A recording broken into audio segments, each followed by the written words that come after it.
Good evening, I'm Patricia Vallone with a CTV News Update. The county is stepping in to help as more than 100 residents face eviction at one of the largest apartment complexes in the region. The Office of Community Relations helped tenants apply for rental assistance at Franklin Park at Greenbelt Station today. CASA is also helping residents. It says it's been in contact with management. Although the landlord has reportedly told families they need to make small payments, many are still facing eviction. Marisa Armour, who lost her job, is one resident facing uncertainty. I have met with other residents that are facing similar circumstances. At the end of the day, what we're asking is for a bit more patience from management to get documents in, to understand where the application is, because the assistance is definitely needed. And other residents have stated that. It's a great initiative, great beginning to this, but at the same time, we need management to do something, right? We need management to stop the evictions for these tenants that are filing for ERAP and not completely catch them off guard. And, a couple months down the road, they're going to be on the street or they're going to court. We've reached out to Franklin Park at Greenbelt Station, but have not heard back. Redistricting continues to take center stage for the Prince George's County Council. Members voted yesterday to amend a map put forth last week by Councilman Derrick Davis. The amendment would keep the University of Maryland in District 3. The rest of the city of College Park would move to District 1. Other changes include keeping Greenbelt in District 4. The original Davis map had it moved into District 3. Some council members and residents say the Davis map was politically motivated. I haven't gotten one email from anyone who supports the plan that my colleagues put forth. The redistricting plan done by the commission, 100% support. So to me, when it's time to vote, I hope that my colleagues think about that and do what the people want. What the council did last week and now yesterday is vote to put forth an alternative plan for the public's consideration. That alternative plan does not replace the independent commission's plan. What will happen now is we'll have a public hearing in the middle of next month, I believe November 16th, where we will get robust public comment, and then we may have a decision to make. We either stick with the commission's map or we vote for the alternative map that's been put forth. Some officials and residents say the latest map could have an impact on county council candidates. Some of those who have already announced would be ineligible to run because the county charter requires candidates to live in the district they wish to run for at least a year before the primary, which is set for the end of June. Prince George's police are investigating a fatal shooting. It happened last night just before 8:30 in the 3700 block of Branch Avenue in Temple Hills. Police found the victim outdoors in a commercial area near Iverson Street and Silver Hill Road. Police have not released the identity of the victim. Anyone with information on the incident is asked to contact police. Well, the daily COVID-19 numbers for our area are showing slight improvement in the positivity rate in Prince George's County. Not only is it below the state's number of 3.36%, but it remains below 3%. The county's positivity rate is now at 2.97%. The state health department has identified 717 new cases. 22 people have succumbed to the disease since yesterday. 682 people remain hospitalized. You are watching CTV News. I'm Patricia Vallone. Coming up, a new library for the Blatensburg community. We'll be back in just a moment. Hi, we're Edie's Angels, volunteers with the Edith B. Wright Breast Cancer Foundation, encouraging you to do your monthly self-breast examinations. It doesn't really matter how you do them. You can do them in the shower, laying down, or in the mirror. Just make sure you do them. Because this is a serious matter. I dream of a world that's cancer-free. COVID-19 has changed how we express our faith and gather to worship. We all want to get back to how we pray, how we congregate, how we lift our voices in praise. Now it's time to take the first step that lets us get back to spreading the word without spreading concern.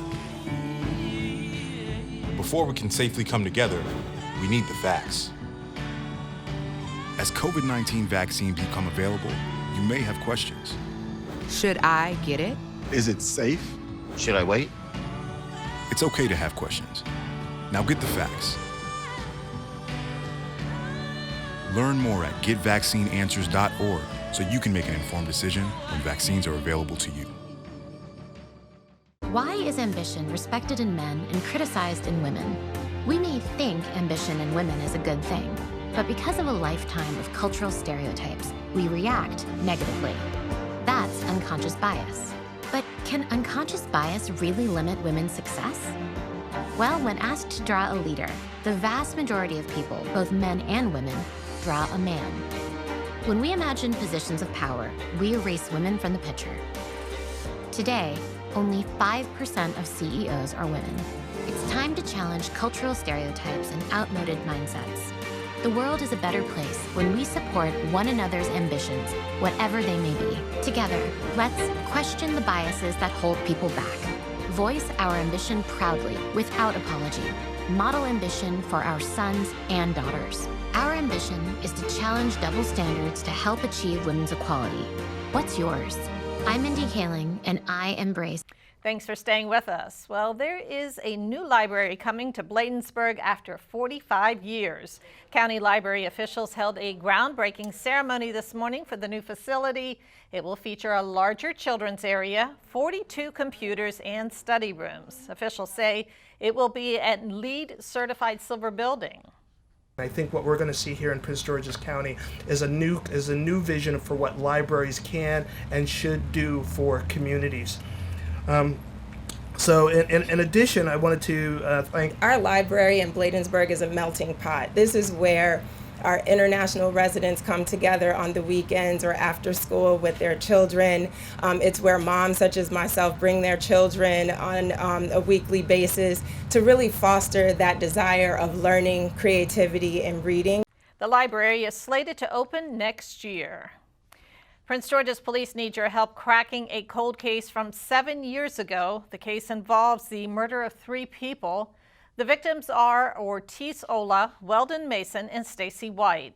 Police were called to an apartment complex in the 5200 block of Marlboro Pike back in February of 2014. They found all 3 victims inside a home suffering from gunshot wounds.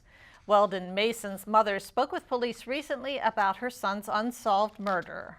My granddaughter still, she misses her dad. As much as I miss him being my son, she misses her dad. She needs her dad. She misses her dad. She loved her dad. On her phone, that's what her phone picture is, her father or mine. It is my son. No person's child deserves to be murdered. No one's child deserves to be murdered. Anyone with information on the cold case is asked to contact Crime Solvers. That number is 1-866-411-TIPS. Well, the case of the missing zebras in Prince George's takes an unusual turn. The owner of the zebras, 76-year-old Jerry Lee Holly, has been charged with animal cruelty. The charges come as one of the animals was found dead recently in an illegal snare trap. Holly, an exotic animal trader, bought a herd of zebras to his Upper Marlboro farm. A small number escaped in August and have been roaming free since. Maryland Delegate Derrick Davis confirms that he is interested in becoming the next state treasurer. According to Maryland Matters, Davis has the support of House Speaker Adrian Jones and has become the overwhelming favorite to replace Nancy Kopp. Kopp announced her plans to retire as treasurer at the end of the year. Now, the legislature is likely to select the new treasurer when it meets in special session in early December to draw congressional district lines. Davis has represented Prince George's in the state legislature since 1995. Still to come, Jasmine the Bunny Rabbit is your pet of the week. Stay tuned. I may not be a drummer, but I don't miss a beat when it comes to my monthly self-breast examination. The Edith B. Wright Breast Cancer Foundation encourages everyone to do their monthly self-examination. Thank you. I dream of a world that's cancer-free. Mr. Rogers said, look for the helpers. You can always find people who are helping. Thank you to all the first responders who put their lives in danger to help us when my brothers and sisters and mom and dad and grandpa and grandma need them. We look out for the helpers because they look out for us. Thank you, first responders. You know, there's a rewarding feeling you get when you do like, hey man, I just, you know, we carried a lady out of a fire, you know? This is what I signed up for as a first responder, and this is what I love to do. And I'm going to continue going to work day in and day out and providing help to those that need it.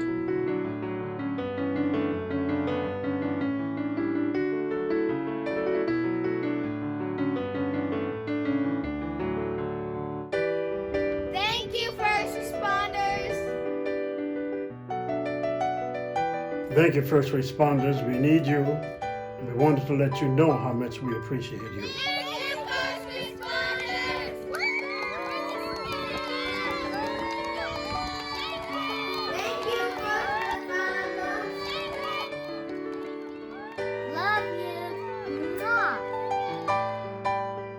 Be safe, look after yourself, and look after one another. Thanks.